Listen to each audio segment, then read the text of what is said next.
With Robinhood, not only can you trade individual stocks and ETFs, you can also seamlessly buy and sell crypto at low costs. Trade all in one place. Get started now on Robinhood. Trading crypto involves significant risk. Crypto trading is offered through an account with Robinhood Crypto LLC. Robinhood Crypto is licensed to engage in virtual currency business activity by the New York State Department of Financial Services. Crypto held through Robinhood Crypto is not FDIC insured or SIPC protected. Investing involves risk, including loss of principal. Securities trading is offered through an account with Robinhood Financial LLC, member SIPC, a registered broker-dealer. If you're a podcast host, listen up, this one's for you. My name is Allie Jackson. I'm the host of Finding Mr. Height, a dating and relationship podcast that I've been doing for 4 years now, sharing my positive and practical approach to dating that's built on my own life experience. And I wanted to share another experience that I've had, my secret behind monetizing my show. It's called Red Circle, and I was just telling my colleague about how much I love their platform. With Red Circle, not only am I getting a seamless hosting experience, but I also love the support I receive in ad sales. It's not just typical ad sales either. It's targeted opportunities based on my show and my life. And the platform is super simple. You just set your preferences and Red Circle matches you with sponsors that align with your show. You can vet every opportunity and their platform gives you great analytics. More recently too, my Red Circle team has brought me opportunities outside of my podcast on social media to really augment the podcast partnerships, bring them full circle. I just can't recommend them enough. If you want to give it a try, go to redcircle.com to get your free trial. That's redcircle.com for a free trial.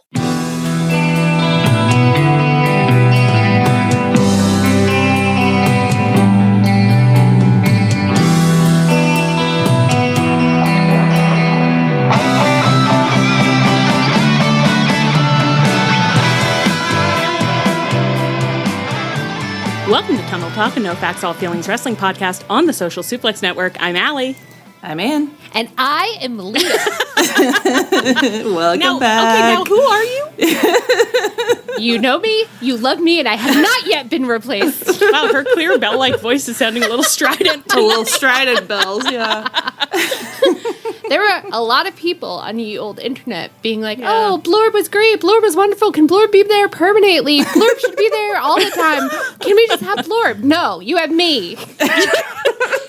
We have Leah at home, and you like her. You'll remember tonight how much you like her. Yeah, probably you'll get as good reviews as Blorb did after this episode, Leah. Probably everybody will come in there saying what a good job he did. A poll on the Social Suplex Network Discord after this app comes out being like Blorb or Leah. Yeah, I think everyone would really Everyone would like that, I think. That Leah, we're just kidding. We missed you. We missed loved you. having Blorb. Blorb was a perfect guest. She'll be back. We missed you so much, though. I miss you guys. And you guys did fabulous. Blurb did fabulous. I really enjoyed listening to the episode, and I loved all of the contract stuff. I loved feeling like, at all times, Blurb could be waiting. I will say it did hurt my feelings when you guys considered replacing me permanently with Gangrel. I felt like maybe that was a little far. I don't know if we can afford Gangrel for every episode. That's really the only thing stopping us. You know what? But people, if you'd rather have Gangrel, just start donating. Just start financially to the compensating us. Social Suplex Network. You can donate right to our show. It's in the show notes. And if we get enough money to hire Gangrel every week, we will. That's where that money will be earmarked for. Yeah. Can't wait till Gangrel plays the dating game. Can't wait to ask Gangrel if he's ever seen Cope and Christian kissing. Oh my God, I can't wait to hear what he says. What if he was just like, all the time? Yeah, constantly. What if that was a huge scoop, actually? Just no one's ever asked before, so he hadn't thought that people would be interested. Dave Meltzer having to out there be like, and on the Tunnel Talk podcast. Or first he says he heard it, and Rich Latta has to bully him into admitting that he heard it here. Please credit Tunnel Talk Pod. Dave? Wow, that'll be fun. I can't wait for our Gangrel era. That's going to be really cool. I kept thinking, while Christian was doing his promo this week, what if he did just bring back Gangrel, though? What if we just went back to that blood sport moment? Do you think everyone gets really mad that we remember Gangrel so specifically and no other old wrestler? Maybe. I don't know what people get mad about. It can't be at the top of the list of things that people get mad at us for. We're pretty mad at a lot of things. They have a list, yeah. I'm pretty sure they have a whole list. I'd love to see someone's top 10 list of grievances. And they're wrestling fans, so they'd love to make a little top 10 list. Listen, when we get our hater on the pod, yeah. Oh my God, yeah. that'll be huge. Yeah. what if the hater replaces you, Leah? What if the hater does such a good job? We're like, yeah, they're right. This would be better. It's so dangerous to take even 1 week off on this podcast because immediately it's just like gamified, new host position. We're like, you're in danger now until the next person takes a week off. So that's and then it's coming for you. Yeah, I'm a little nervous. She's quaking in her boots. Okay, well, we're very happy that you're back. It was a point of some contention, I would say. Blorb, of course, said what was making her happy last week, and what the listeners didn't hear before the show was that Ian said, but Leah, of course, has to have her week next week. And I was feeling really hot. Like, it's so muggy and humid. No, she won't. I'm scared. I can't make her. And I said, you're weak. You're weak, and I'm disappointed in you, is what I said. It really hurt me. It was, and when Mommy says that about me, I really felt scared too. We really put you in a vise because when we were planning this, I said Blorb will be taking my place, and Anne said she won't, and I immediately hopped into Allie's DMs and I said, "She did this to me. I won't be doing that." That's what Anne doesn't know. You wouldn't say it to my face. You're not the what makes me happy decision maker. I went straight to the source. I'm a stakeholder. I said I am stressed. I'm under quite a lot of stress. I won't be doing that. She said that as a birthday gift, she wouldn't make you do it this time. Oh, and I said, then won't 3 weeks from now be her actual birthday? And then she'll have to do it then. And Allie said, yes. Yeah, I said, that's her punishment. And then I said, the thing that's making her happy can't be her birthday. So start thinking now. Okay? And I accept that. And girls, don't you ever put me in the middle like this again.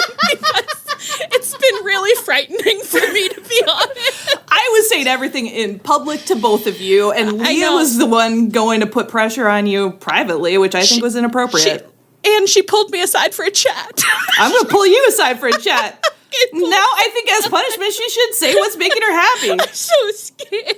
Let's get Blorb back on the podcast. I'm sick of it. Get Gangrel. We need a mediator. Gangrel would tell us what's making him happy. Gangrel's a good sport. Gangrel would be like, I'm happy that you're paying me to do this for some reason. Do you think when he gets paid to podcast, he wears the teeth? I feel like he asks you if you want that. Don't you think like that's part of the negotiation where he's like, do you want like normal guy or do you want like teeth in, makeup? Negotiate.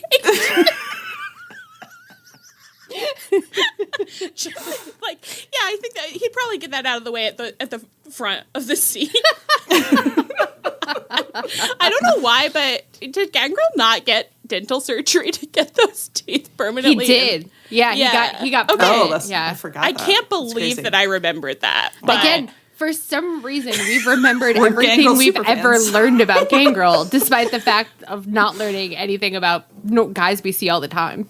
Yeah, we don't. I mean, the number of things that I didn't know when doing this schedule. Anyway, listen, now that we've had this all out in public, and I think that probably we're all feeling really refreshed to have it all out there, and some of us aren't even that scared anymore. We're becoming very brave. Wow. Yeah. Okay, I can't make eye contact. I will be becoming very brave, she says, as she lets Leah get away with us. Go ahead. Brave. Well, I'm going to say what's making me happy, and actually, I think that it's something that I believe has also made Leah very happy in her life. She just wouldn't have thought of it because she didn't have the experience that I did this week I kept thinking about... she wouldn't have thought of it because she's lazy as hell when it comes to what's making us happy. I've made this clear. It is not a lazy issue. It's a privacy issue. Okay, that's crazy. Well, and you know what? We can't litigate that again. I, this week, kept thinking about... Last week, I was like, what if MJF did a gimmick where he hates all men? And I was like, what does that keep making me think of? And I realized that it was the Crazy Ex-Girlfriend song, Let's Generalize About Men. And so I went and I put it on, and then something so familiar happened. And it's happened to me 100 times before. And it's called, you're listening to one Crazy Ex-Girlfriend song on YouTube, and then that's the next 2 hours of your life. It's just listening to Crazy Ex-Girlfriend songs, watching and listening to Crazy Ex-Girlfriend songs. Mm-hmm. These are some of the most valuable, entertaining hours that you can spend on a computer, on any device, really. And for me, it's a doubly like wonderful thing because after I've listened to 4 or 5 songs, suddenly I'm like, oh my God, right. And Adam Schlesinger did this. Yeah. And the love of my literal life, Adam Schlesinger, a literal genius who was one of the first celebrities to die of COVID. So it's like immediately you knew like, fuck, this is bad. Yeah. This is bad. Since a fucking icon has been taken from us. Adam Schlesinger. So there'll never be another good song on a show or movie ever again. Never. So then I went down my other rabbit hole where, as you guys know, sometimes I will just start listening to a ton of Fountains of Wayne songs, and then I'll like tell all of my friends like, been crying about Fountains of Wayne today. Been crying because Adam Schlesinger's dead, because I was listening to Red Dragon Tattoo. So it's really the Crazy Ex-Girlfriend thing, but I'm saying that there's like a second layer to it, which is just like the songs are amazing and so fun, and then you just think like, and this was some of the last work that we got from one of the true greats. Yeah. Absolutely. Do you think anybody's put together a playlist on Spotify of like all his Crazy Ex-Girlfriend songs, like the Josie and the Pussycats soundtrack and Fountain of Wayne, like all together, just like an Adam Schlesinger You'd master hope so. track? That Thing You Do on there. Yeah, he wrote such a good song. What was the Hugh Grant drew music and lyrics. Yeah. Those were really good too. I mean, apparently I found out during this week's Google that he used to write songs for Sesame Street too.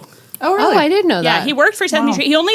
I think he only wrote a couple, but then I listened to one of them and I cried a little because it was really moving, and he was so good.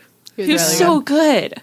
Yeah. And there's nothing like when you listen to a little Fountains of Wayne, it takes me to another place. That place is New Jersey. It takes me, it's New Jersey, 1996.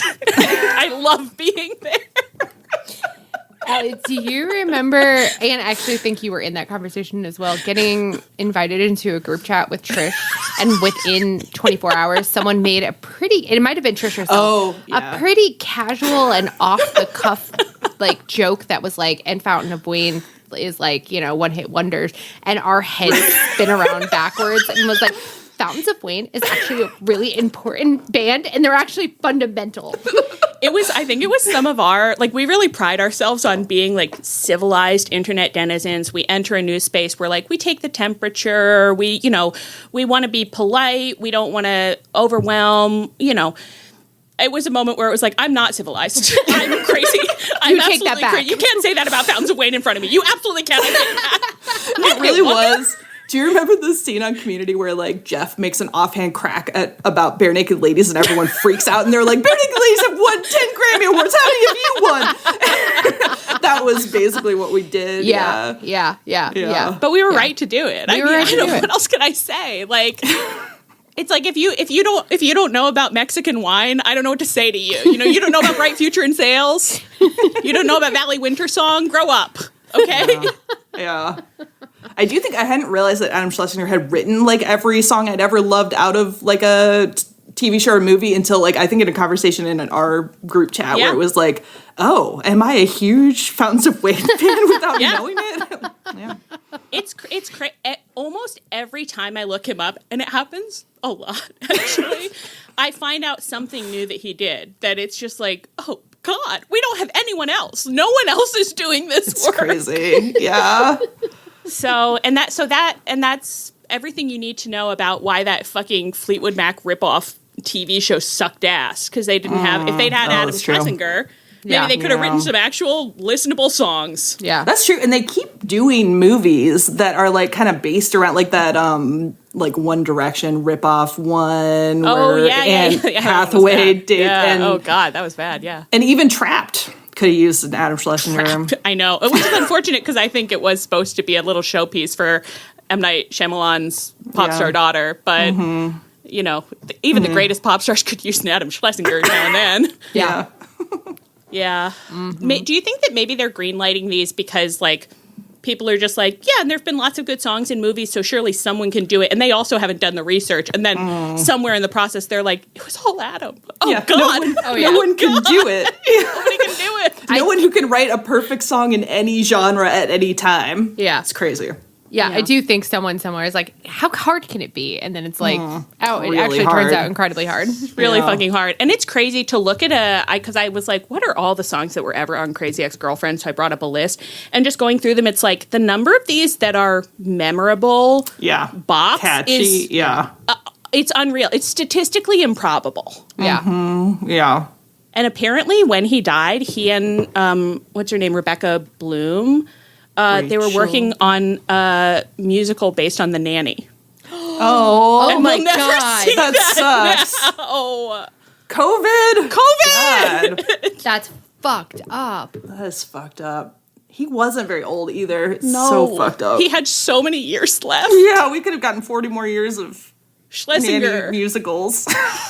Anyway, so not to start that up on kind of it's a happy note, but a bummer note too, because this is all we have, and so treasure it. So these songs are precious. So what I would say is open up YouTube, type in the first Crazy Ex-Girlfriend song that comes to mind. If one doesn't come to mind, what's wrong with you? What's gone wrong? Just type one in and let, for once, with no fears or worries, let the algorithm bear you away. You know, there was one year where I was going through so much poor mental health that You Stupid Bitch was in my Spotify top 10. I mean, it's a good song. That is an indicator, though. That is it's not good. Like you see that, sure. you're like, ooh, it's a cry for we might help need to for turn sure. it around this year. Did you post that Spotify rap to your didn't. socials? No, just let everyone know. I just kept that one under. I said, no, we don't need to get into all that. It's between us, Spotify. Oh my God. Okay, well, Speaking of stupid bitches.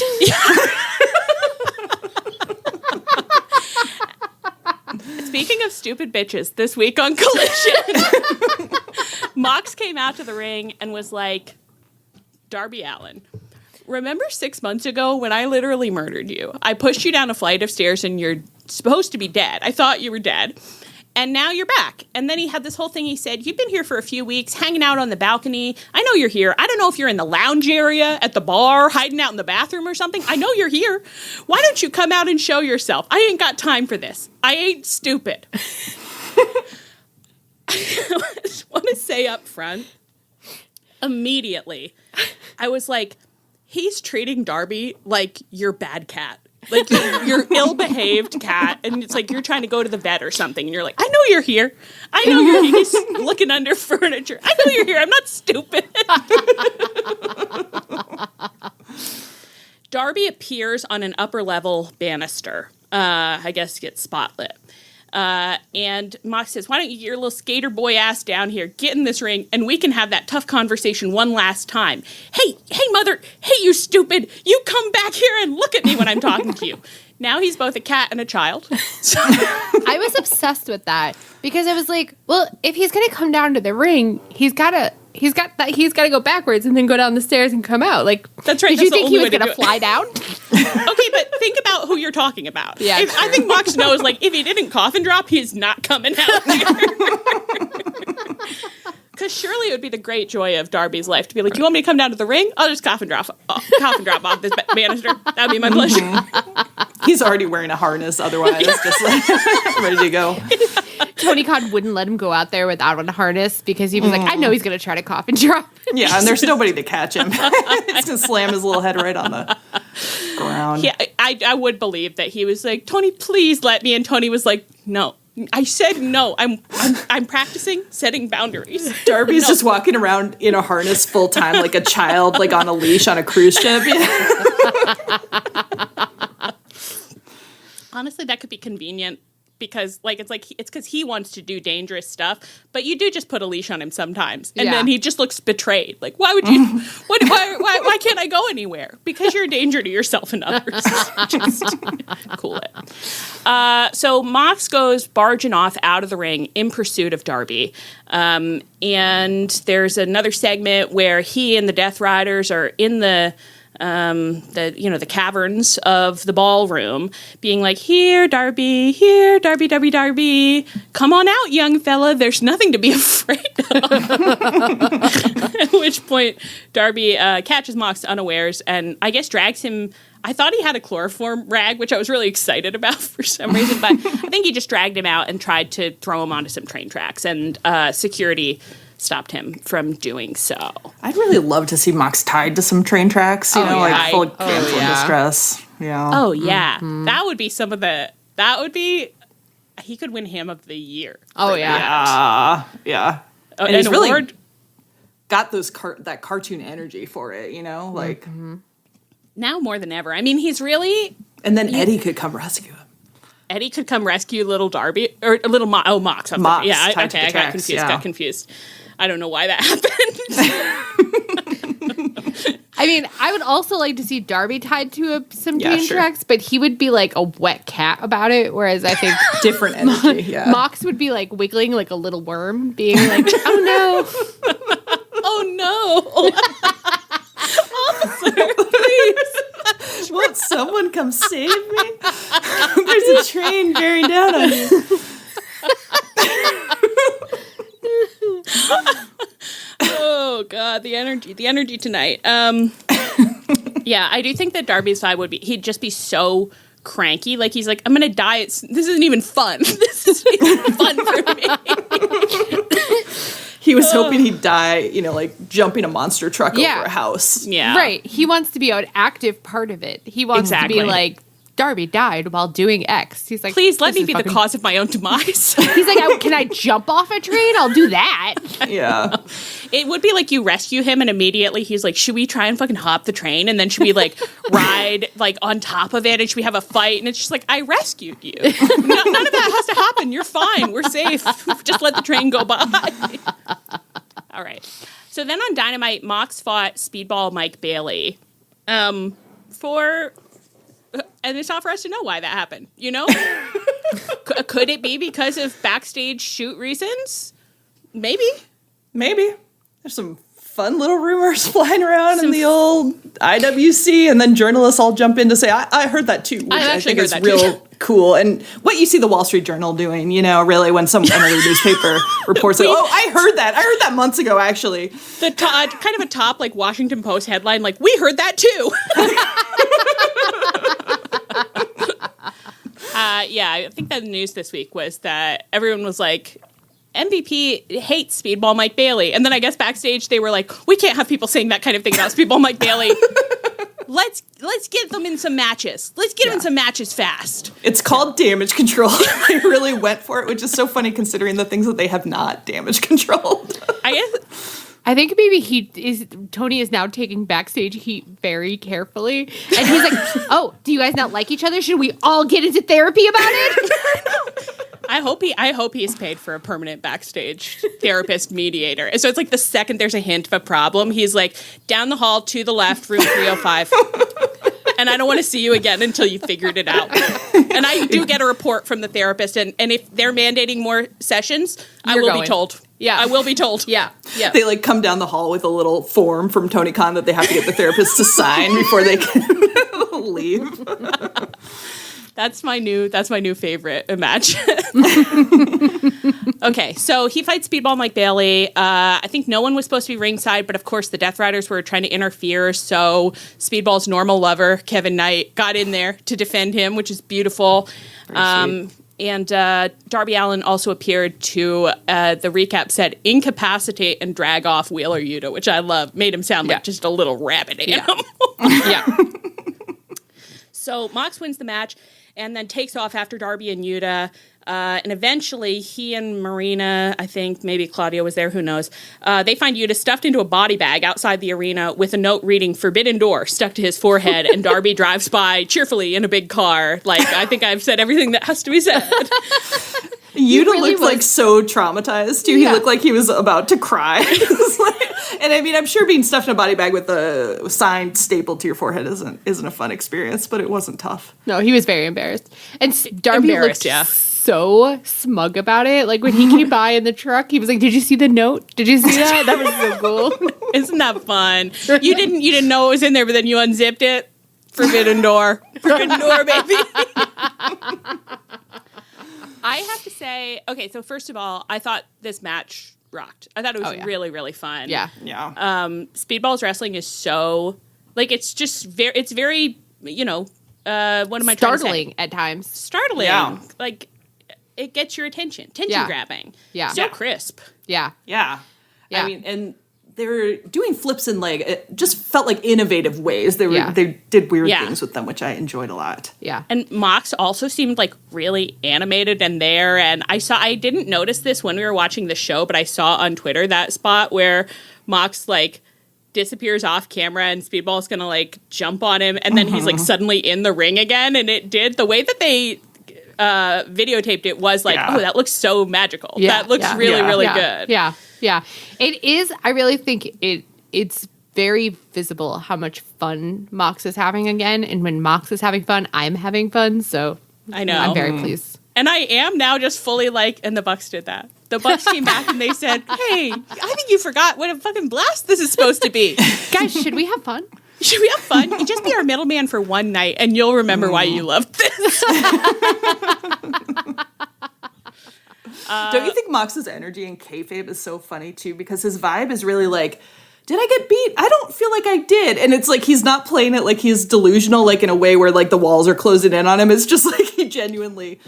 He's like he's just not onboarding it whatsoever. Yeah. Just he's like has not acknowledged it. No, he's like I don't His give a mind shit is about protecting that. itself. Yeah, yeah. I'm really drilling down on Darby. That's the root of all my problems right now. Yeah, and I'm going to solve that. Don't worry about it. And I've got the belt. I mean, I haven't seen the belt. It's in a briefcase, so It's in a briefcase. No one's seen the belt, so it's not much different than the past 8 months, is it? He also, what Mox did to Speedball's fingers and hands in this match was like, is this okay? Like, I literally thought he was trying to like suck the ring off of Speedball's finger for a bit, which I was did like, also think of that part from the animated Robin Hood where he's like sucking the jewels off his ring. and I was like, oh no, I guess he's just trying to break his fingers, but there was this strange energy. There was Mox a wet energy. It was very wet energy, yeah.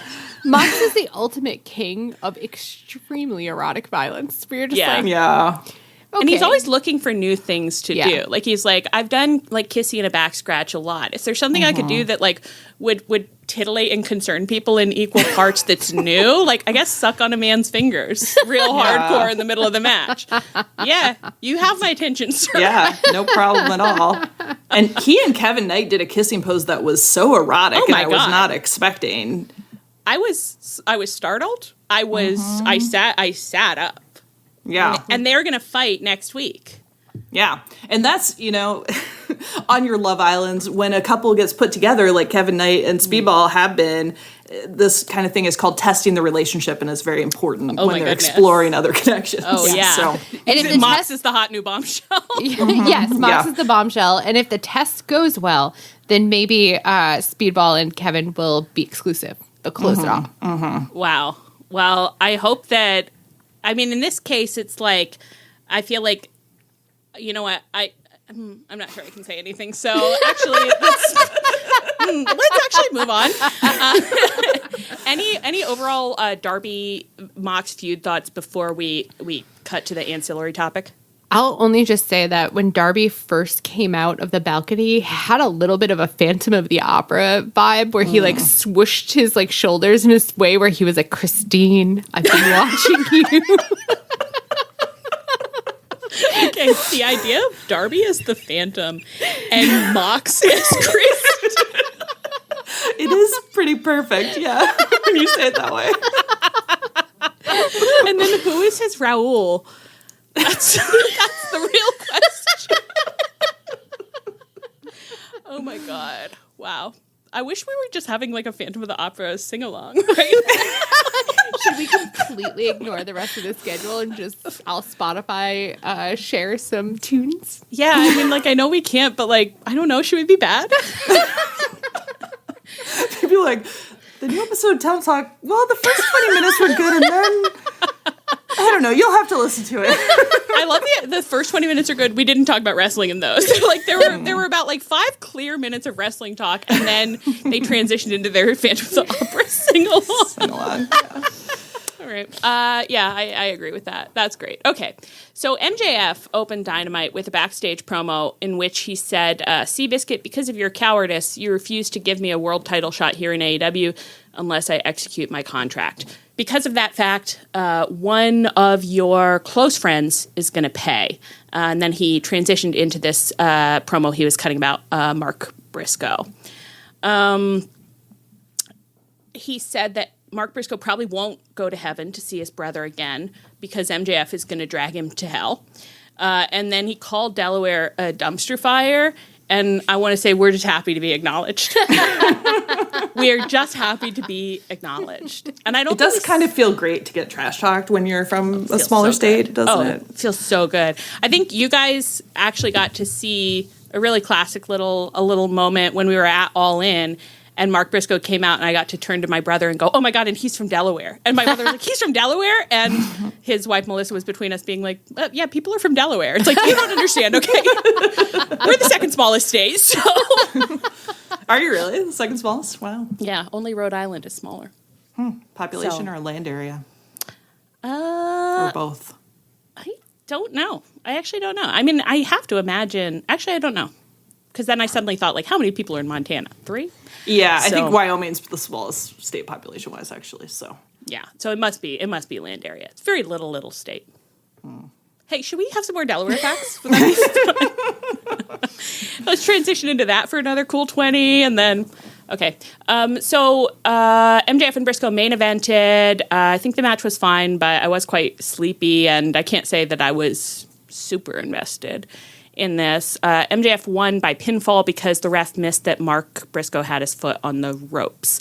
MJF then continued to attack him with the Dynamite Diamond Ring until Hangman marched out for a bit of a brawl.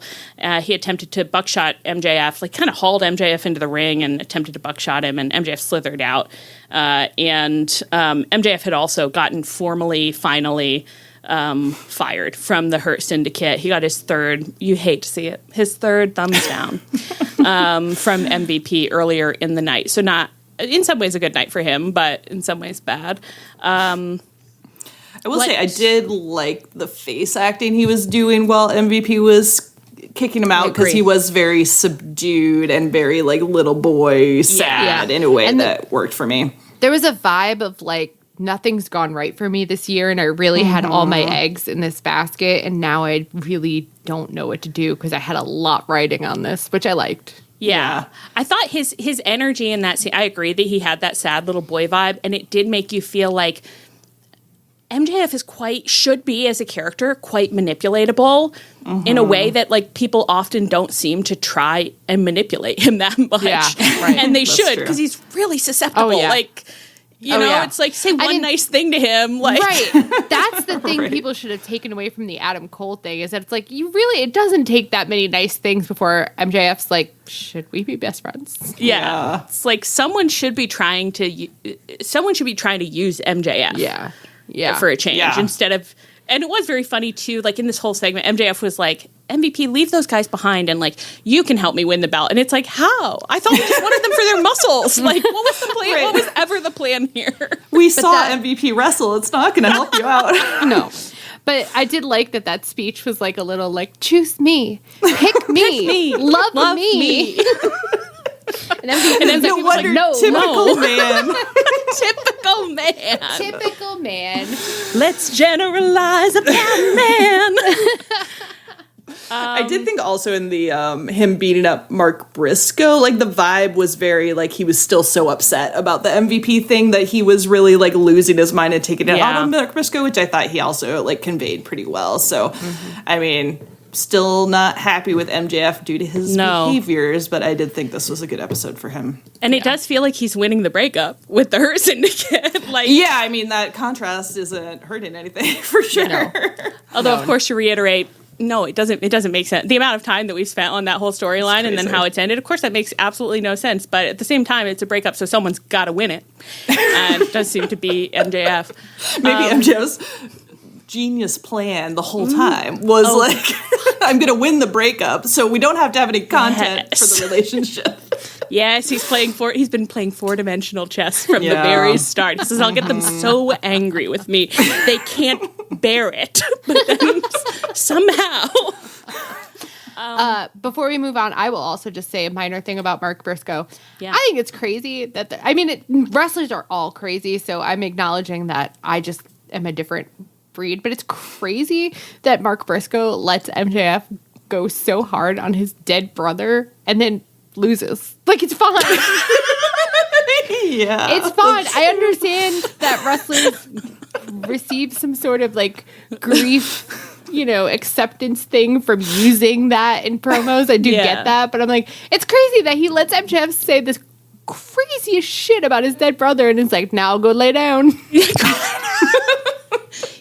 It does feel like a time when you're like, maybe it'd be nicer to win, but I guess you just can't always get what you want, I mean, it's respectable in Mark Briscoe that he doesn't mind losing. It's just the juxtaposition sometimes gets me where I'm like, I simply wouldn't let him do that. I would never let a man talk to me like that. That's what I think often about. I would never let a man talk to me like that.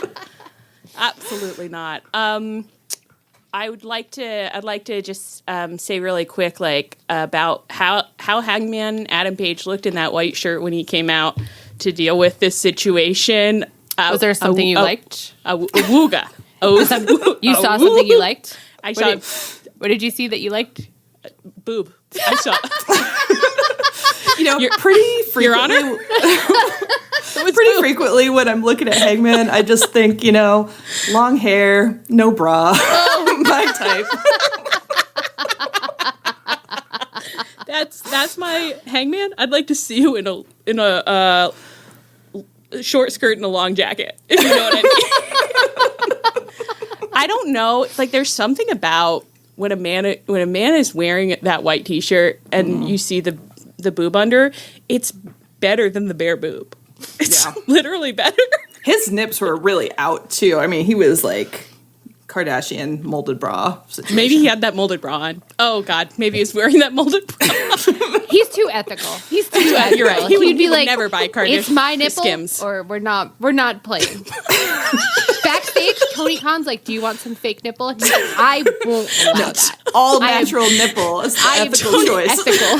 Tony's like, WBD says that we can't show the shape of a real nipple. It has to be a Skims brand fake nipple.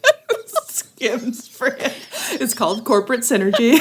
Our parent company, Skims. Hangman says, I know the kind of champion that I want to be, and it's a champion who shows nipple. Real nipple. And I think that's so fucking beautiful. And also now every time somebody is starting some IWC discourse about WBD wants this, WB wants that, I'm just going to say, what about their parent company, Skims? What does Skims want? What does Skims want? I mean, maybe it makes sense of some body transformations we've seen before people have become champions.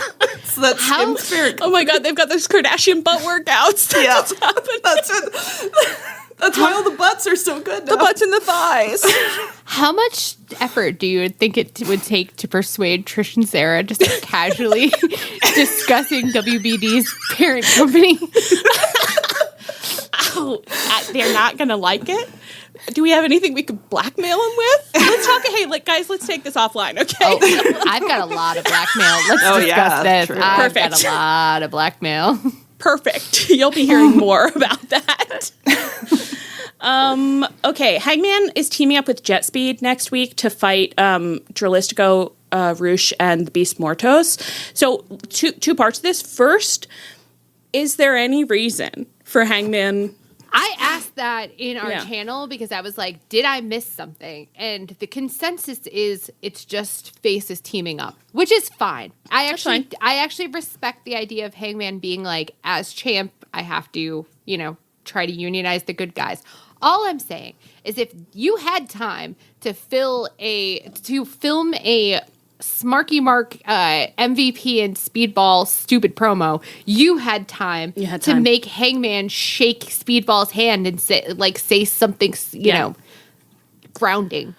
Well, and I think on that point, the other thing that I have here is that, so on Collision, Max Caster had his first successful defense of his 5-minute challenge against Roosh. Roosh came out, and this you guys already know because you saw it, but this was related in a moment. Roosh came out and was just like, I'm so sexually aroused about just absolutely annihilating Max Caster. I thought I had seen before I watched these Collision clips, I had seen that Max Caster successfully lasted 5 minutes in the ring. Mm-hmm. And when I saw it was against Roosh, I was like, what do you mean? What happened there? But then it did make perfect sense when I watched it. It's just like Roosh was like, I don't care about a clock. I care about murdering you. And I'm going to for as long as I like. So Roosh murders him, and then he loses technically, and then immediately brutally murders him some more. Drilistico, Beast Mortos are out there. They come out, they're murdering. Everyone's murdering.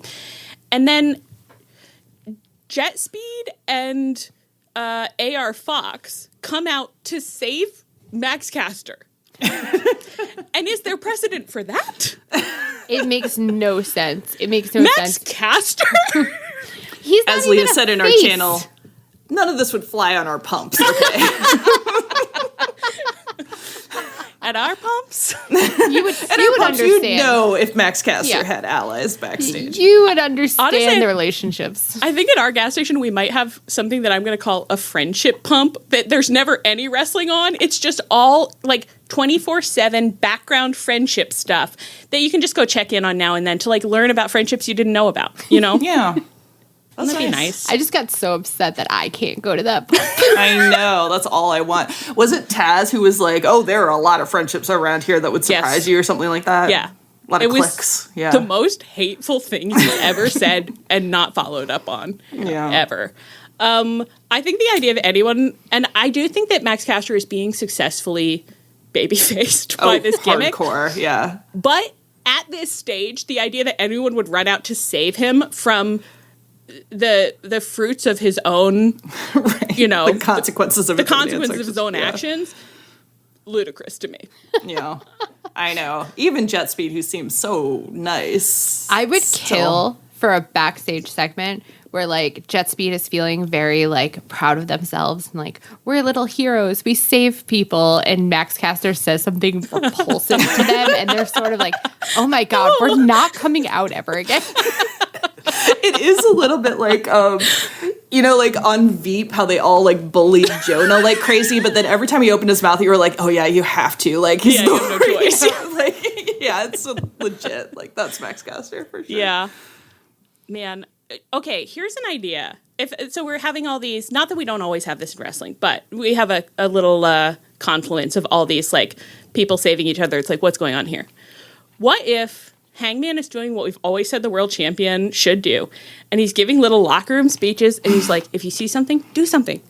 If someone getting beaten up and you're in a position to help, you're right there at Gorilla, and no, I don't know that guy. No, we're all members of the human race. Okay, so you see a problem, you go out there and you help. You do the right thing. Even if it's Max Caster, you go out there. Someone raised their hand. They were like, what if it's Max Caster? Goes, yeah. Even if it's Max Caster. And then he's like, well, yeah. Even if it's him. I know, but yeah, you still. It's one of those scenes where it's like everyone has erupted into like, but Max Caster once said, no. Guys, you don't have to be his friend. You just need to help him in the moment. We're all helping each other in the moment. See, if they filmed that scene, then that would cover like so much of this. They'd have goodwill for a year. Yeah. It would be the happiest I've ever been. All right. This week on Collision, Athena formally challenged Toni for her belt at Forbidden Door and apparently said, no door is forbidden to me, Toni. When I activate, no one is going to stop me. And this is all now Pokemon talk to me. Yeah. It's like, oh, she was getting into her Pokemon. They're all getting into their Pokemon characters. During our live watch this week, at one point you said, oh, and the Pokemon's desires are being stopped. Yeah. That's where we've learned the drama is. Yeah. Yeah, we understand wrestling finally because of this Pokemon. Then Toni Storm and Alex Windsah got interviewed backstage by Renee on Dynamite and gave us some new insights into their clearly non-sexual friendship. This was a perfect interaction. Oh my God. Absolutely incredible. The fact that Toni has in multiple promos been like, and this is my non-sexual friend, is like so incredibly funny. And then when Windsah was like accidentally doing double entendres and then like, oh my God, I'm doing it too. I'm doing it too. So funny. She was making great faces, and then that moment was just like, oh, but that's perfect. That's a dynamic. We've got the dynamic. Yeah. Like, Right. and you did it. You established it by doing almost nothing. It's like she's game, she's confused, and she's like, "Wow, you do have a pretty. You've got a real.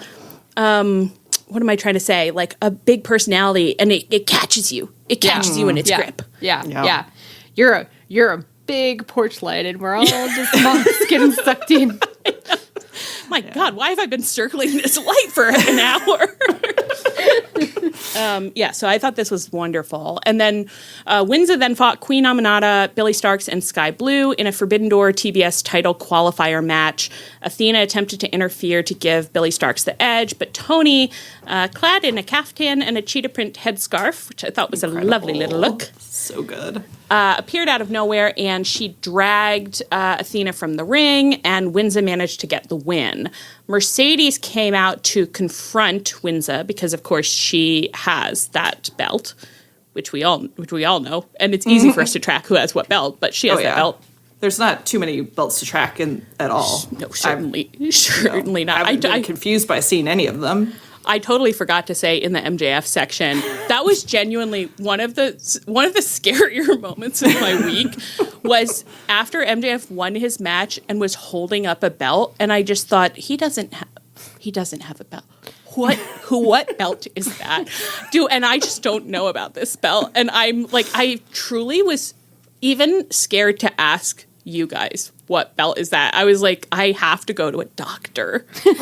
And then I found out that it was a CMLL belt that he only won a week ago. And I said, thank fucking God. And you might say, like, commentary brought it. I don't know what commentary brought up. Don't talk to me about that. I don't know what they said. It was late in the evening. I was very relieved to realize I wasn't supposed to have been tracking that belt for months.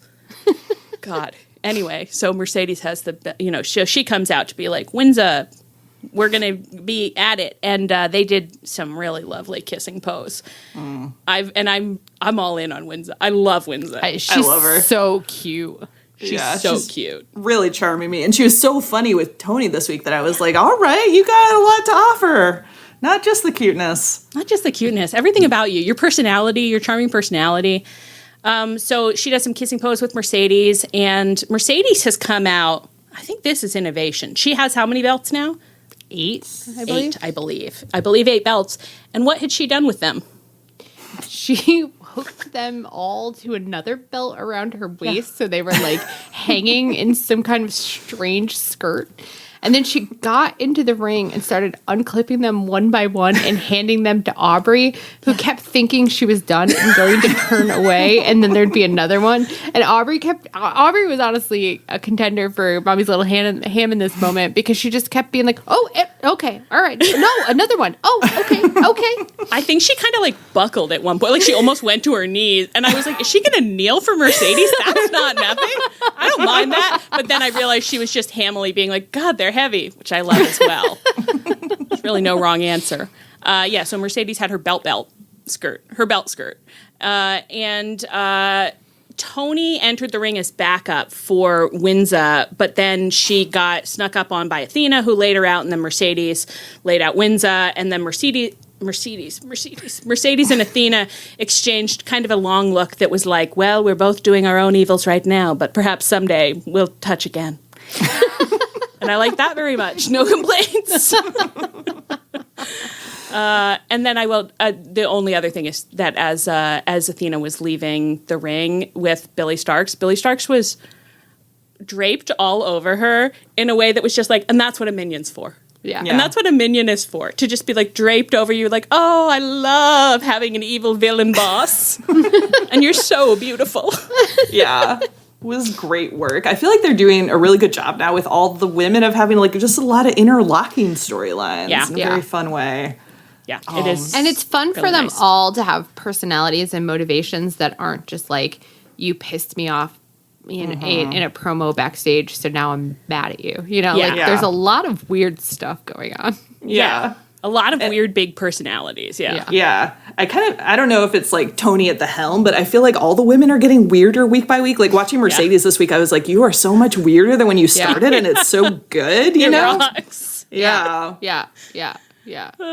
Well, speaking of weird, Chris Statlander fought a jobber on Collision and squashed her. And then on her, she was leaving and she was on the ramp kind of like vamping, and Willow's music hit. So they passed on the ramp. Chris was kind of darkly emoting, and Willow was clearly pointedly ignoring her. That's great. I love a little reinforcement of like, that's what's going on. Perfect. Chris did such a good face when Willow's music hit too, of like, Yes, she oh did. God, here we go.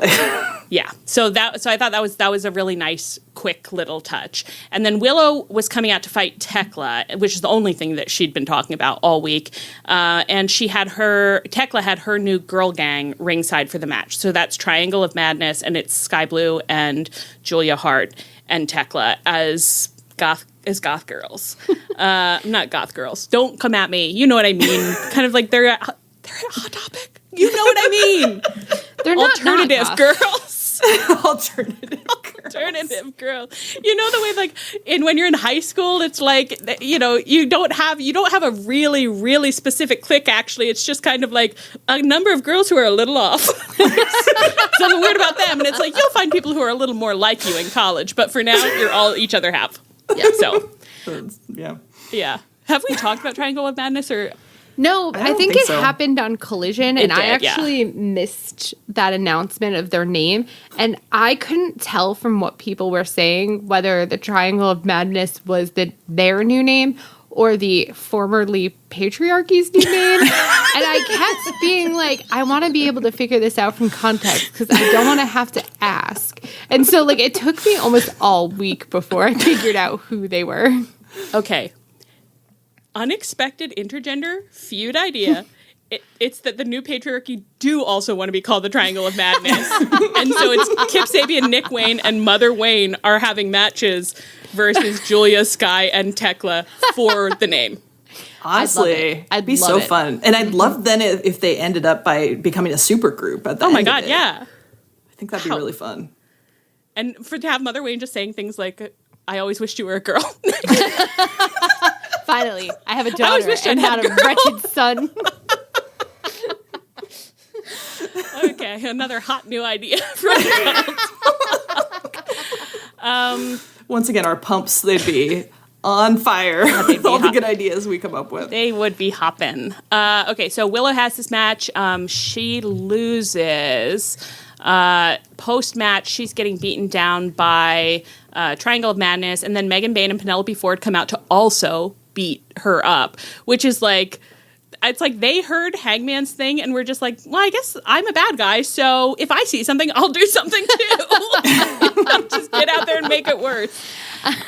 I was obsessed with Tony Schiavone being like, oh God, it was 3 against 1, and now Penelope's here, and it's going to be 4 against 1, and oh God, Megan Bain is walking towards the ring, and when she gets there, it's going to be 5 against 1. Tony, that's why they pay you the big bucks. Because you can count. So eventually Queen Aminata and TJ ran out for the save. So then on Dynamite, Renee interviewed Aminata post 4-way. Willow kind of cut in during the interview with, did you think this was a weird energy? I don't trust myself anymore. It was a kind of a crazed energy. Oh no, right? it was crazy. Okay, yeah. So she comes in, she's, Aminata, baby, I'm so sorry. I know things did not go your way tonight, but I think you did so great. And we're going to take care of Sky, and we're going to be doing great, and we're going to get that Triangle of Madness, and we've got this under control. Kind of vibrating with it. And then Chris slinks on in, and she interrupts, and she also has quite a deranged little tone. Oh, yeah. And she's really clearly being like, oh, Willow, just women supporting women. This is amazing. You showed up for me last week, and now I'm here showing up for you and you and you in honor of womanhood. And so they're kind of giving each other a line. And Willow finally responds, and it's just like, girl, you keep saying that you're moving on, and actually you're really obsessed with me. You're like crazy obsessed with me. So I wish you would like get yourself under control a little bit. And then, but I think Willow was like seemed more like manic about Chris than she has been. Like she has been treating Chris a little bit like she's like, why won't you go away? But they both had this energy when they were talking to Aminata of like they're talking to her, but they're continuing a fight they were having like an hour ago. You know what I mean? Yeah. Like it was very interesting. Their tones were so similarly insane that it was kind of a folie à deux situation where it was like, oh, you guys are locked in and spiraling together. And I love to see that. And actually, I think Aminata wanted the mommy's little ham in the background because she and it was Renee there too. Yeah. And Chris was like draping herself over Renee and kind of hugging her in a way that was like so weird, and I loved it. It was amazing. It was physical. She pulled some confetti out of Renee's pocket, and I mean napkin confetti, and threw it on everyone. So I think Aminata's face is amazing. I want to say I think this was a kind of a tour de force night for Renee, who had so many segments where she was just talking to a maniac and just had to do her like light facial reactions of just like, well, I'm being professional, but we all see that this is fucking crazy, right? I have to say, no one does that like Renee. No. She's so good at that face. Like Renee. And like every time on Dynamite, like Alicia Atau was doing so many segments, and every time she's on, I'm like, I'm sorry, but you are garbage. And compared to Renee, this is no good. I don't remember which segment I was watching her in, but I was like, I can see that you understand that you should do this thing that Renee does, where it's like kind of like you're trying to hide a reaction, but you're having a reaction. And I said, but I can see the seams. It's not that perfect, seamless performance of Renee Paquette. There's a reason that they say the remarkable Renee Paquette every time she's out there, and they never give an epithet for any other backstage interviewer. The only other one who's earned it, of course, is Alex Marvez. That's true. And Alex, you come back anytime. Okay? Anytime. Please. Just because we're not saying anything doesn't mean we're not thinking about you. Okay? We always are. You're always in our heart. You're always on my mind. You're always on my mind. Immediately, I'm trying to feed you, what was it, belladonna? I know. Literally, I was just I go, we have to have midnight margaritas with Alex Marvez. That's now, okay, a fun idea for AEW. Maybe that's a contest that you run. And that's the prize. It's Midnight Margaritas with Alex Marvez. And maybe you don't tell anybody but us about the contest, and we win it easily. We might be the only people who enter it, even if they told everyone about it, and then that was the prize. You think maybe it wouldn't be the hottest prize of all time? I wish they had him for StarCast at All Out and like, or All In, and everybody was like racing to get the StarCast for like Hangman and stuff, and we're the only ones who have like, we bought out Alex Marvez's line.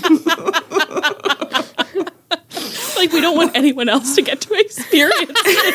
It's all for us. And like, there were only 3 tickets because we knew it was for you. We knew it was for you little freaks. You'll be sorry when I learned so much about the backstage landscape. All right. Let's move on. The Young Bucks continue to suffer indignities in the workplace before, during, and after their match versus Bandito and Brody King. They had a backstage interview with Renee where she was being like, Bandito seemed like a really good tag team. Seems like they could beat you. She also forgot their names for a minute. She was like, oh, and it's the Young Bucks. It was just so perfectly done where you could just feel her like looking for it in her Rolodex where she's like, I know them. I'll learn it eventually, guys. They're mad. They're like, we're still founding fathers. Show us some respect. Matt grabs a production assistant who's going by, and it's just like, there have been some mishaps in recent weeks. It's not happening again. Treat us with respect. Put on our real song. Put up our real graphics. And then you're going to see Justin Roberts. I have a note for Justin Roberts, and he's going to announce us the way that we deserve to be announced, the way that a star should be announced. He hands off this note, and he says, "Did you get all of that?" The production guy says, "Yeah." The production guy was doing such hammy but silent, like, I'm understanding and hearing what you're saying, that I was like, is he not like allowed to speak? But then he kind of did, and I was like, I love anytime someone's playing to the cheap seats, I say, you know what you're doing. Yeah. Now, girls, did they end up having a seamless and respectful entrance to their match? No. People around here are fucking fickle. Such a great new catchphrase. Well, what went wrong for our poor little young bucks? Our beautiful boys got their smoke and their music and their entrance, and then the banner didn't go up, and they had to really humiliatingly crawl underneath it. It was bad. And it was so funny, and the crowd was cracking up, and I was saying, like, no one has ever made a crowd happy like a young buck. It was the perfect thing for them to do after that interview with Justin Barrasso came out yesterday. I was fucking losing it because the whole interview was just them going, there's nothing in life that's worth more than getting laughed at. That's what's important. You guys think things are important? Yes! They're not. What's important is getting laughed at. Comedy. And if you're not okay being the butt of the joke, you went into the wrong business. Which is like, seriously, some of you could hear it. Yes, some of you need to hear that more strongly. Listen up. Yeah, perfect. I mean, you simply love to see it. It was incredibly funny. They had what had happened to their theme music. They've got this little weird version of it. It started regular, but then then like a video game MIDI version came on. You had Tony Schiavone being like, set a ringtone. And their pyro was just like little sad one-offs. Instead of local team, they got called Max and Jeremy. And we understood that. We understood that reference. Actually, I guess that won't really surprise. They're like, oh, you knew a Young Bucks fact? Yeah, well, okay. But yeah. People are always trying to come in and like, oh, you might not know this about Dustin Chuck Taylor. And it's like, oh, no, we know all about that. No. Don't worry about it. There are a few subjects that we're quite knowledgeable on. It turns out if we're motivated, we return facts. Retain facts. The issue is that there's a misalignment between us and most members of the IWC about what facts you should learn. Most people would say the facts we've learned are not the top facts, but we'd say they're the only facts that matter. Max and Jeremy Buck. They were wearing, it was mix and match gear. I mean, they were wearing the Navy jacket, coats, the naval jackets, but then they were wearing different pants. Did you think that was meant to communicate that they're in dire straits? Because I kind of thought it was. I didn't think about that till right now, but that is funny. I thought it was. I thought they were they're having to reuse gear, and it's funny because it's totally nonsensical. If you actually think about it, but it does, to me, it did really clearly communicate what they wanted it to communicate. And I have to say, when I saw those naval jackets the first time, I freaked out, but every time I see them again, I'm just like, thank God they're doing naval cosplay. Yeah. I love it. This is my favorite gear they've ever had, and I wish I could see them in it all the time. And I wish I could see them at sea. I'd love to see them at sea. And if they ever want to try to get some roles in a new Master and Commander movie, I would support them in that. Maybe we gotta book that Jericho cruise. Okay. Master and Commander Jericho cruise. Has Jericho even thought about that as a potential theme? He Master should. And Commander. Jericho, if you're listening. Which I know you are. Big J, of course you're listening. Big J, we're your biggest fans. We're your biggest fan. We may be your only fans now. People are saying hurtful things every day. Big J isn't coming back. Big J has fallen off too much. Big J can never win the crowd back. Big J should go back and... I'm like, what do you mean? He should go back to WWE and do a final run there. Okay, that's very hurtful. You're literally hurting my feelings. I'm just a girl, and you're hurting my feelings. What if you go to WWE? I never see him again. I never see that man. So you want him to die for me? You want him to be basically dead to me? The only time I'll see him is if someone throws a rubber chicken on top of him in the ring after a humiliating loss. You want him to go to WWE and die. I want him to stay at AEW and host a Master and Commander themed cruise. We are not the same. Okay, so first of all, this match was a total fucking blast. Yeah. Unsurprising, but had truly the time of my life. And I felt like I didn't have that many thoughts. I know many were very excited about Brodito. I hadn't really thought about it. I hadn't really connected to them. But in the magic of this match, I thought, okay, yeah, I love it. I think they're doing great together. That being said, there was something a little scary happening, and what was it about little Bandito being in that ring? Dude, Bandito's beautiful, luscious locks, they're so beautiful, and he can't be allowed to wrestle the Young Bucks in the exact same gear as the Young Bucks. Because multiple times I was like, now why is Matt beating up Nick? Why is Nick destroying Matt? I thought if Nick did that spot where he was like slamming Bandito's head into the barrier, and I was like, don't do that to your brother.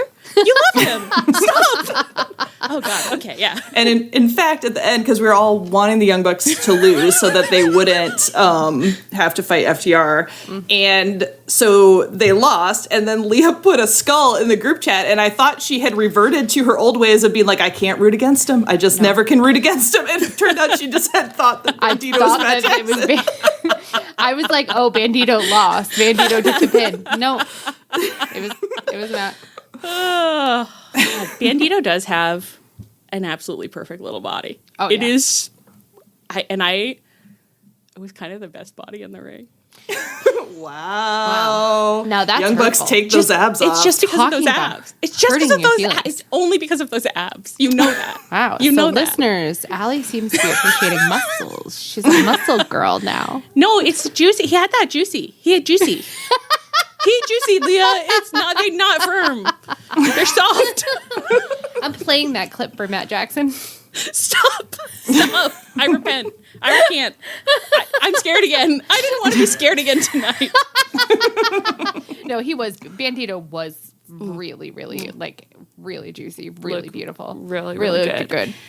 And again, we were rooting against, doesn't come naturally, but we were really rooting against our Young Bucks because if we had to see them fight FTR again, we were going to fucking plot. Yeah. I mean, the girls were not thriving about it.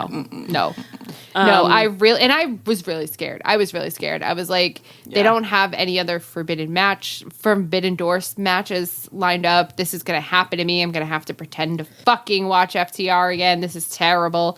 No, thank God. Thank you, Young Bucks. Thank you. Yeah. Thank you, Young Bucks. They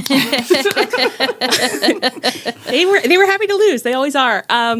So Brodito will fight FTR in the old semifinals, and then the winner, or in the finals, and then the winner will fight the Hurt Syndicate at Forbidden Door. And we did this is part of the MVP promo. Oh my God. Guys, I feel like someone heard me. I mean, not someone, just my friend Anna. I just got a text message from her saying, want to make frozen margaritas this weekend. After we were just saying that margarita stuff, do you think Alex Marvez will be there? Anna, are you on the Zoom? Yeah. Are you communicating with Alex Marvez? I feel like if you invited Alex Marvez for frozen margaritas, there's a good shot he might show up. I think And so. I'd make enchiladas or something too. I could sweeten the pot. I wonder where he lives. Anne just reached for her keyboard in a way that I immediately was like, she's about to DM Alex Marvez. Hey, where's your house? Hey, where's your house? We're bringing margaritas over. Mark's this weekend, King?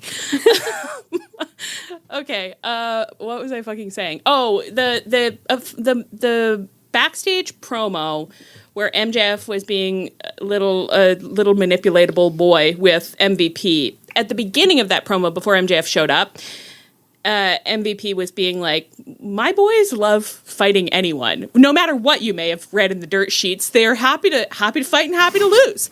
And they love all the other teams here, and they can't wait to fight one of these wonderful teams, whoever happens to win the tournament.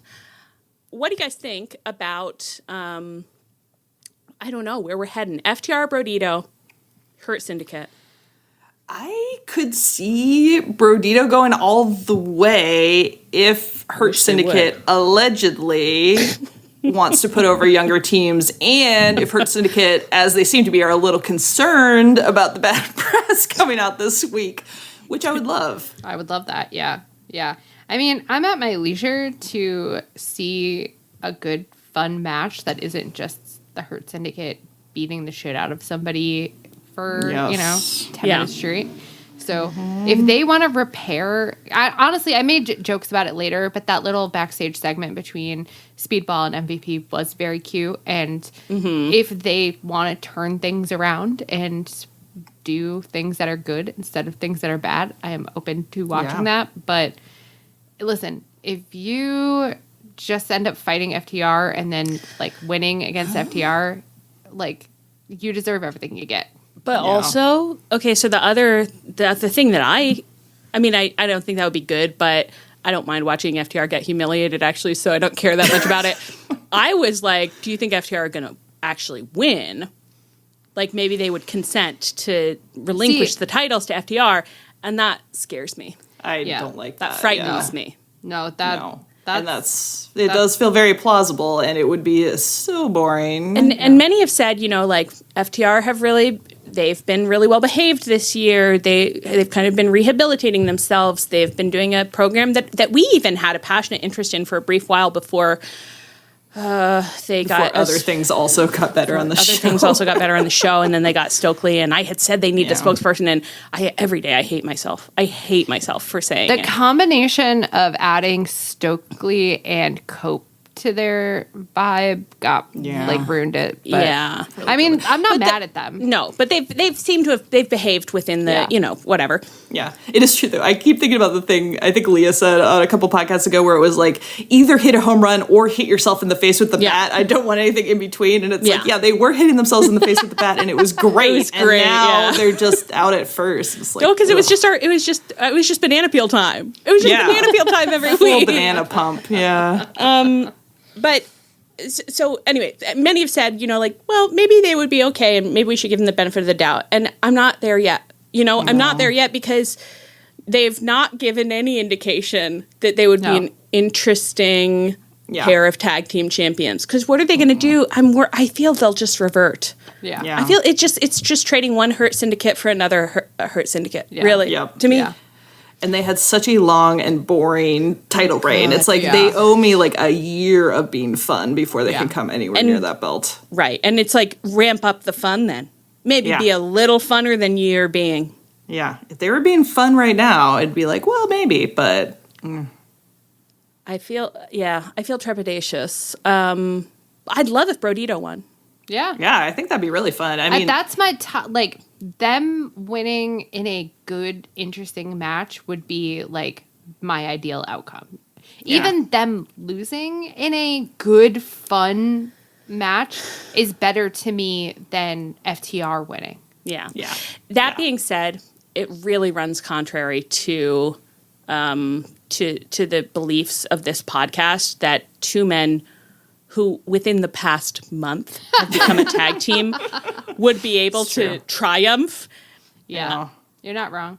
But it's like that sickens me a little as well. I know, but it's like the tag division is in such tatters that our belief system is constantly being like pulled at. Yeah. It's like I'd literally rather have like a fun new tag team win than like FTR, who have been a committed couple for so long, but they're so boring. FTR gimmick idea. They have lost the spark, and actually, it's just Queer Ultimatum again. I guess I was gonna say everything comes back to you. Yeah. Something always leads me back to you. I guess I was gonna say like they have to go on some kind of a journey to like renew the spark of their marriage, but I guess it probably is. Yeah, it's probably just Queer Ultimatum. So, although it would be kind of fun if it was like, okay, you guys are gonna split up and you're gonna pick a new tag partner from any of the tag teams, and then see if that makes you want to renew your bond or not. I can't believe that it somehow hadn't occurred to me when we discussed this last week. That when you do Queer Ultimatum with tag teams, I guess that's just the ultimate, whatever. That when you do it with tag teams, they would be fighting matches the whole time with their new tag partner. I somehow hadn't even thought. I was just like, they're in a house. They're just in their apartment. They're just in an apartment, like, making out. So you were just thinking about the regular TV show. Yeah. For some reason, there was a limit to my imagination in the moment, but now I've understood like what we said, and I'm like, no, that was a really good idea. That was actually a really good idea, and actually very suited to wrestling television. There's no reason that you couldn't have a tournament where it's like put all the tag team names in a bin, and it's like a fucking, key party. And we can't get into that again because I got yelled at last time it came up about, like, you don't know how swinging works. Yeah, I've never done it. Okay. You've never been to a key party? I've never been to a fucking key party, okay? I'm sorry. Oh, I'm sorry. You guys are so worldly and refined. You've been to tons of key parties. That is the demographic of our listeners. Has been to tons of key parties. Key party crew. Oh, God. All right. Okay, let's move on. Speaking of FTR, Cope and Stoke TR both got backstage promos on Dynamite. Cope's promo, first one, he was like, Christian apologized the other week, sucked ass. Really fucking bad apology, doesn't seem that sorry, and also seems pretty busy with his ex-family cule, so I can't be getting into all that. I don't have the time for that. My focus is on FTR, and I've remained very mad at them. I don't like them at all, so I just got off the phone with Tony Khan, and I've got a little match lined up for next week versus Stokely Hathaway. And then he looked at the camera, he said, FTR, if you guys interfere, your whole restraining order is null and void. So you have a choice. Do you interfere and open up the door to me kicking your asses? Or do you stand there and throw Stokely to the wolf? And trust me, I will tear him apart slowly, piece by piece. And I said, I don't know that we had to articulate all the thinking. I mean, leave something for the viewer to do. He was like, when he was complaining about Christian's apology, he was like, and he's an asshole. And it's like, yeah, he said that too. Like, I don't know that we need to hammer all the same beats all the time. It's like, yeah, he's an asshole. He said it, and you're an asshole. Right. You're not coming off that great either. I also loved the logic of the restraining order bit. It's like, if someone has a restraining order against you, all you have to do is trick them into engaging with you. Yes. And the moment they do, it's Uno reverse. Restraining order's done. Yes, I think that's how the law works. Yeah, that's how the court sees it for sure. Yeah. So then he leaves. He's grinning. Well, two things here. One, to say all of that, just something about his face is just like, you're not a good man. And that can be a positive in wrestling. Yeah. To see the face that he makes and say that. But, like, it's just like, you're a megalomaniac. Yeah. And you can't act like any of this is moral, ethical behavior. Like, even though you did get wronged, I still don't believe you. I know. It is kind of like, well, but what if the child has bad vibes? It's a little how I feel about Cope. That's right. The other thing I want to say is, do you feel like there's been a market uptick recently in people ostentatiously being like, and I went and talked to Tony Khan?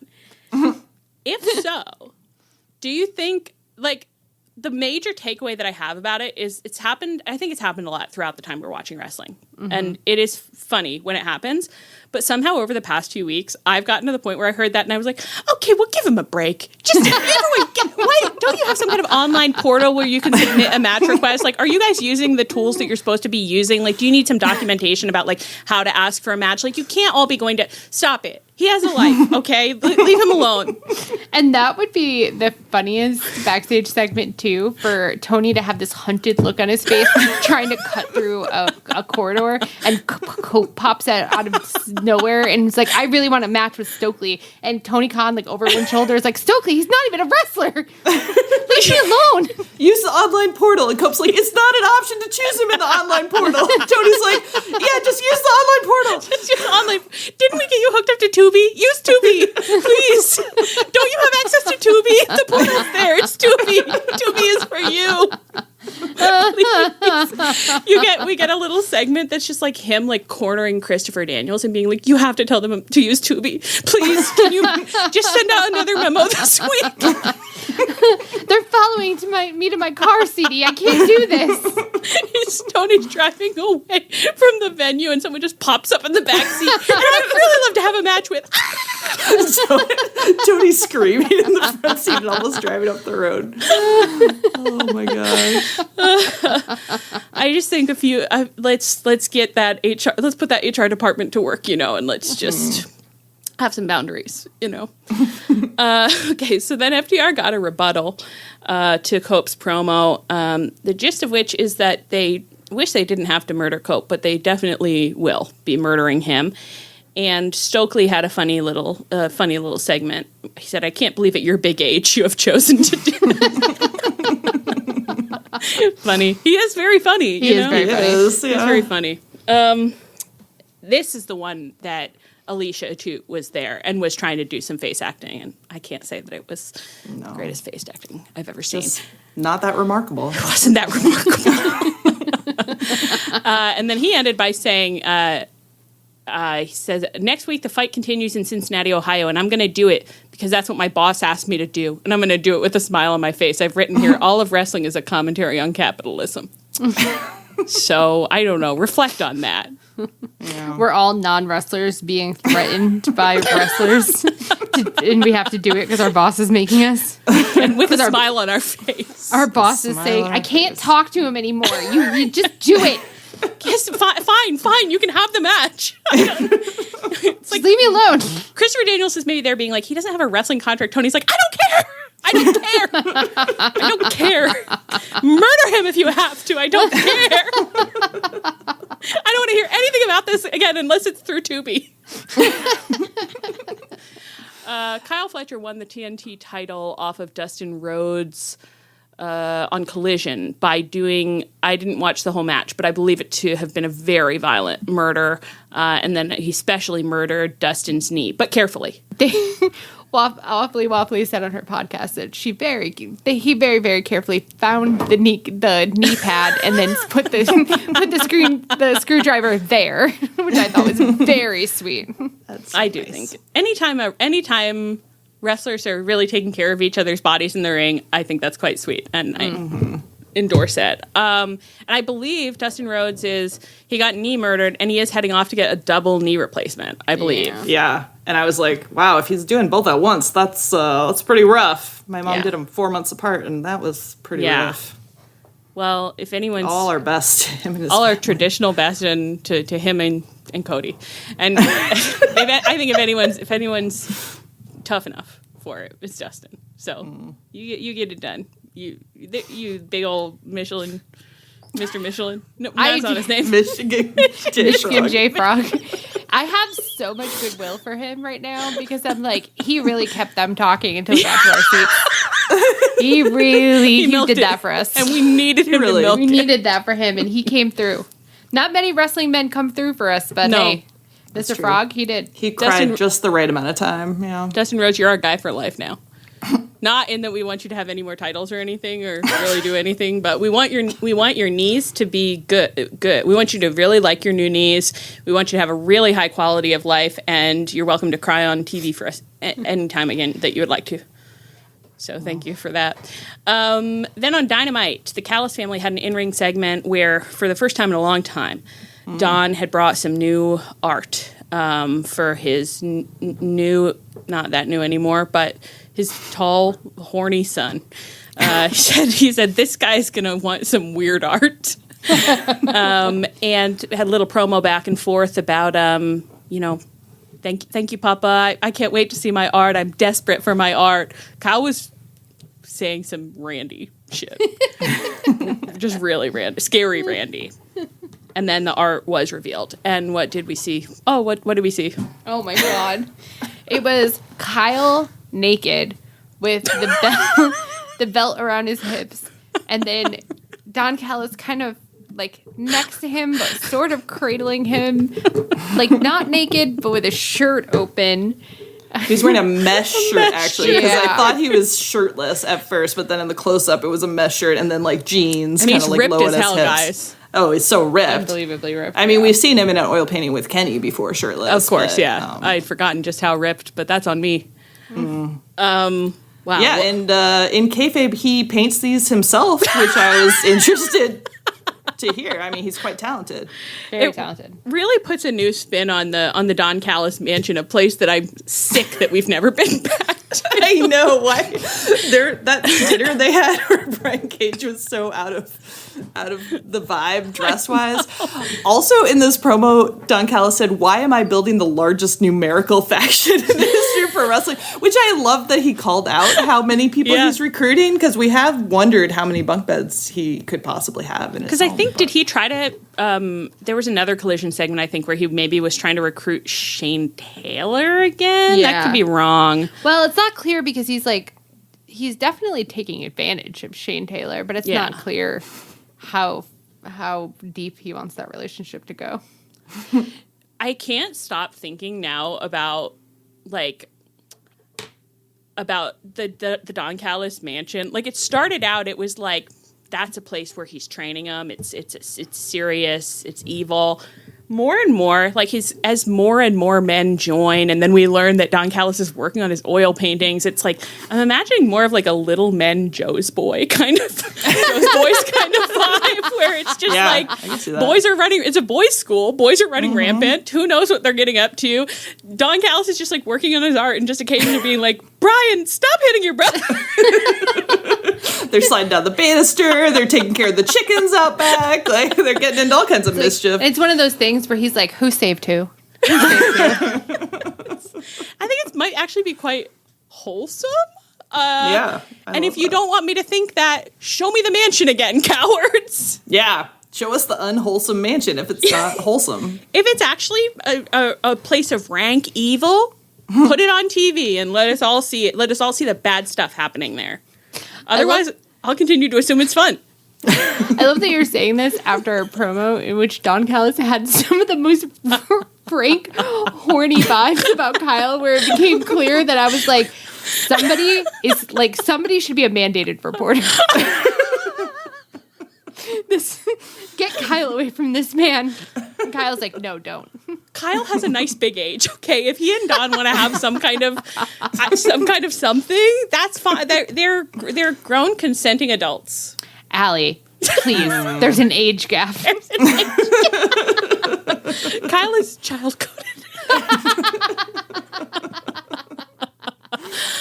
Oh my gosh. Greg wasn't there, which I was really ripshit about. I was mad. Yeah, that's not okay. Fucking furious. I can't believe we'd never even... There's no reason that we would have talked about it, but I can't believe that OC and Dustin went to that little red carpet for whatever that dumb movie was, but they said it was so funny. Oh, yeah. It's called, like... Naked Gun. Naked Oh, Gun. no, it was... Naked Gun. Spaghetti Diaries. Yeah. Thing. But they looked really happy there, and I so thought... cute. It sickens me that it brings you so much joy not to be on my TV. I know. But just hanging out with like Paul Walter Hauser, which was, I had a lot of questions about like why they and Hook were the specific people. Yeah. And it was like, did you guys just really hit it off with him? So he invited you kind of fun. specifically? Or were you sent by WBD? Like, Slash skin. surely not. Or was OC sent? And then he was like, I'm taking Dustin. I have to bring my emotional support. That sounds fairly reasonable. The WBD would be like, Orange Cassidy, we'd love for you to go to this. And he goes, I traditionally bring my best friend, so Yeah, he needs to go. probably bring my best friend. Do I have a plus one? I assume there's a plus one? Yeah. Yeah, interested in that. But and then Swerve Okada, the feud also continues, and Swerve did get a promo about it on Dynamite, and I would not say that I took very much from that. No, it was pretty, like, generic. Like, watching it, I was like, I think Swerve is so good. This is not his best work. No. But I think it's because Okada doesn't really give anybody anything to work with. So all they're left with is kind of like, well, he's a legend of Japanese wrestling, but I'm going to beat him, you know, which is, like, not really Yeah, not juicy. we're falling right back to, like, the athleticism. Like, it's going to be the match. It's all about the match. And I was like, like, come on. Yeah. Yeah. I don't need to be told again that he's the greatest stadium wrestler of all time or whatever. That's actually not my business. I'd love it if he showed that to me instead of everyone telling me it all the time. Because in AEW, he hasn't really broken that out for me. That's true too, but actually I don't even care if I never see him do the greatest stadium show wrestling of all time. I'd love him to show me his heart. I hunger for it. I yearn to know what haunts you in the nighttime, Okada. Anyway, I will say though, Swerve got this like in ring, and the Don Callis family were in ring, and MJF and Cope got backstage 2-minute segments, and I really loved that. Yeah. It's a better balance for me, for sure. And actually, again, as we said earlier, it was some of MJF's honestly best. It really was work of recent memory. So I do think that he excels under a firm thumb. Yeah, he just needs someone to be like, here, you have 2 minutes, and here's what you're going to talk about. Yeah, and be like, and if you run over, we'll just cut it. So you better make sure it's good in 2 minutes. Mm-hmm. I understand it. Sometimes that's what we all need. Sometimes it's just a firm hand. Yep, just a little more, some more guardrails around our terrible creative instincts. God, but I wouldn't give a firm hand. I'm begging every day for a firm hand. Artistically, I'm begging for a firm hand. Okay, and then final topic of the night. Wow. So there was a Collision promo where Kyle and Roddy. It was so crazy. It was absolutely wild. I couldn't have predicted any single moment of it. For Kyle O'Reilly to have been so normal for like 6 months standing next to Adam Cole, and then the second Adam Cole is gone, when we'd been making jokes about him sucking the life force out of everyone around him, Kyle suddenly gets so weird again. And it was manically weird. It was so perfect for Roddy to kind of serve as the audience stand-in, where Roddy was like, what's happening here? You were normal a week ago. And Roddy was like, I am really sad because my best friend Adam Cole is gone. And Kyle's like being like, hey, buddy. Like, and Kyle was doing this weird thing where he was like, and that's just how we are in the conglomeration. I've always been in the conglomeration. I always will be. And that's just, it's not really faction. It's a lifestyle. And it was like, oh, wow. A new cult is born. This is like, and I say it like, stay here forever. It's not a safe situation for you, Kyle. That much is very clear. I love that Roddy has one weird thing. He's like, I yell men's names, and I'm trying to connect with Kyle right now. I'm trying to get on his level, but that's all I have, and he has everything. He has everything. He made us go to a Brazilian BBL party for my birthday. They're like, it's Roddy's birthday, and Kyle's like elbowing him, like, didn't you have a good time? Say thank you. And then when Roddy was like, I'm actually really sad right now, Kyle was like, you're embarrassing me in front of the conglomeration, which is so funny. It was all so weird. I loved every second of it. Oh my God. The thing about Kyle O'Reilly that I must say, and it's just been true ever since I had that Omicron surge way back when, I'm not sure that there is a single like thread of his character that like I don't think it hangs together. I don't think anything he's ever done on AEW TV hangs together as like this is one character. And yet he's the literal love of my life. When he gets in this mode, I go limp. I'm like, fuck, Kyle, take me away. Yeah. I loved it. But it is such a funny turn. And to have like Roddy basically like acknowledging that it's a funny turn, but also there's no explanation. Like, it's like, why are you doing this? Like, why weren't you doing this the whole time? Like, what is going on? And the fact that he was leaning on that, like, it's like, you might have been wondering whether the conglomeration does exist. Well, it does exist. It does still exist. It's like, are you gonna murder these guys? Are you gonna eat your friends? Are you gonna eat your friends who also like to eat people? Like, is the cult coming from inside the house? What's happening? Is the conglomerating when you like cut pieces off their body and then make them part of your body by eating them? Is that the conglomerating? Like, Roddy, I think we're gonna have a really special ceremony next week. I don't get it. I'm not sure if I'm supposed to get anything. No. It was funny too, because it's like, if Mark Briscoe or OC had been there, I might have been like, oh, they're like bringing it out of him because he like has, especially Mark Briscoe, like has the love of his life, Mark Briscoe. That would add up, yeah. But they weren't there. So. And in fact, I actually can't, and I watched it, I can't in this moment picture anyone else who was there aside from Kyle. It's like the world is Willow and Ishii was there. Yeah. And he goes here. Oh, and the hologram. The hologram, yeah. I don't know what. Hologram and Ishii should not be bringing this out of Kyle. That's crazy. And Willow honestly shouldn't either. Like, Well, it's not. I think he listen, Willow, Stat, and Kyle have been huffing the same vent fumes in a for sure big have. way. Yeah. So hugely. maybe it's a spreading madness. Like maybe it's like it's spread by contact.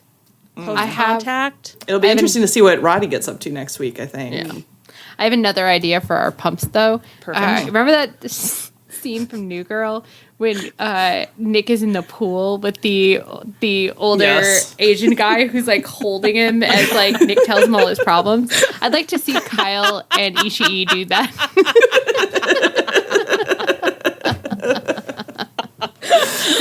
Oh my god. I do think that like watching Roddy do talk therapy sketches would be I think sublime entertainment. Perfect. Yeah. Oh my god, going from the poor backstage therapist going from MVP to Kyle is so funny. Roddy takes Kyle to the therapist and it's just like something's wrong with him. Like, we're sad, our friend is gone, we're sad, and Kyle's like, I'm not sad, I'm the happiest I've been in years, I'm having the time of my life, I'm conglomerating.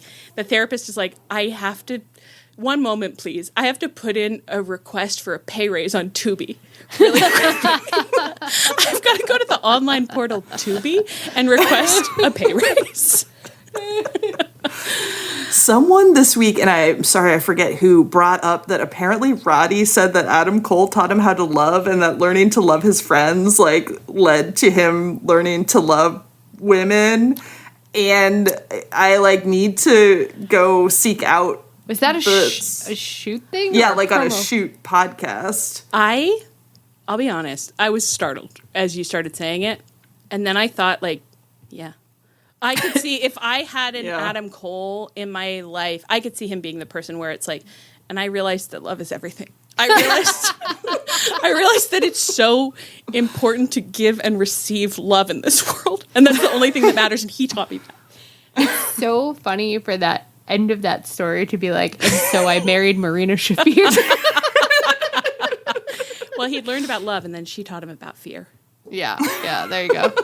There you go. Just kidding. I'm sure you guys have a normal, loving relationship, and but I hope it's weird. I really hope it's weird. I hope of course it I is, yeah. Hope you guys are getting up to some weird stuff.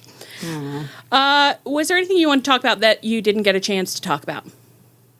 No, I think we covered it all. And more. And more. And more. Okay, well, let's not drag it out. On that note, I've been Allie. I've been Ann. And I've been Leah. This is Tunnel Talk. Our theme is by Chris Corkin.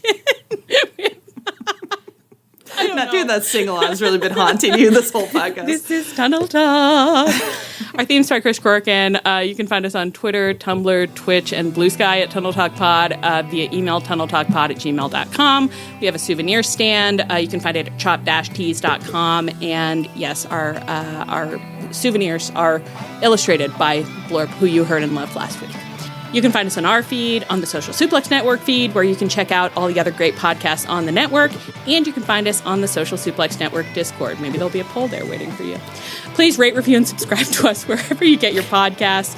Stay frosty, and as always, please come back next week.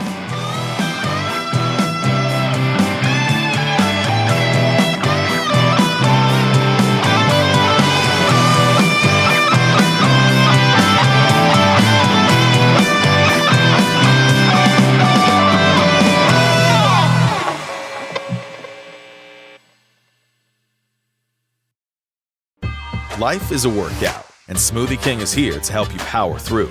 Whether you're crushing morning miles or sprinting through back-to-back meetings, give your body the energy, protein, and power it needs to help you conquer your goals. Only at Smoothie King.